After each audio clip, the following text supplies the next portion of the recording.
Hey fellow froggers, it's JJ the Frog Girl. Today I'm going to introduce you to the bicolor giant waxy monkey tree frog. This here is Ben.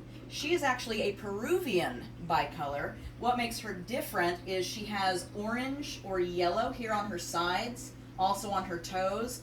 Absolutely a beautiful frog, a large frog as you can see. And I do not breed these. These are, I would say they're popular in the frog trade, but not necessarily common in the frog trade. Not a lot of people breed them. Chris Hansbrough, he does breed them. He's been very successful with them. So if you happen to be looking for something unique, you might want to hit Chris Hansbrough up, see if he can hook you up with one of these beauties. Anyway, the enclosure that I have her in is actually, it's the equivalent of a 40-gallon breeder aquarium. Now this is a Zilla aquarium, so it's got a screen top, but tree frogs need something that's more tall than wide. So I simply took this, turned it on its end, and then I used a piece of plexiglass here, sealed it in with some silicone, and then this is my typical bioactive setup. So what I've done, we've got a drainage layer here. These are clay balls.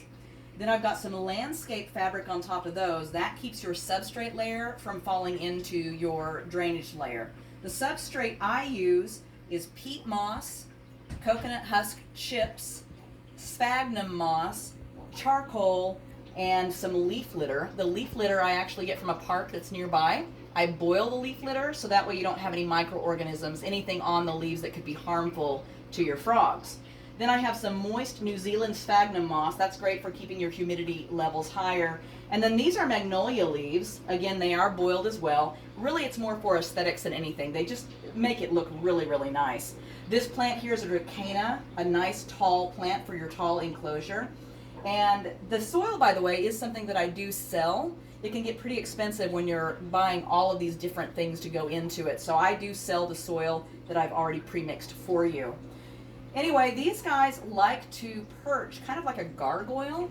So you won't find them so much on leaves as you'll find them on a vine like this here that I put in here. And then I also have a basking light. This is a 50-watt basking bulb. These guys thermoregulate. So if they need to get a little bit warmer, she can come here to this spot that you see her perching on right now, get warmer. Or if she's getting a little too hot, then she can move pretty much anywhere else to cool off a little bit.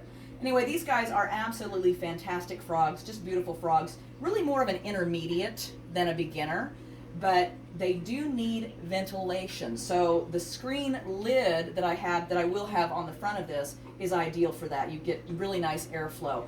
Most people think tree frogs, they think high humidity. That's really not the case with these guys. They like a little bit lower, 50% or so.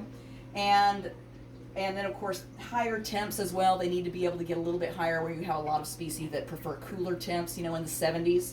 These guys like to have a basking spot.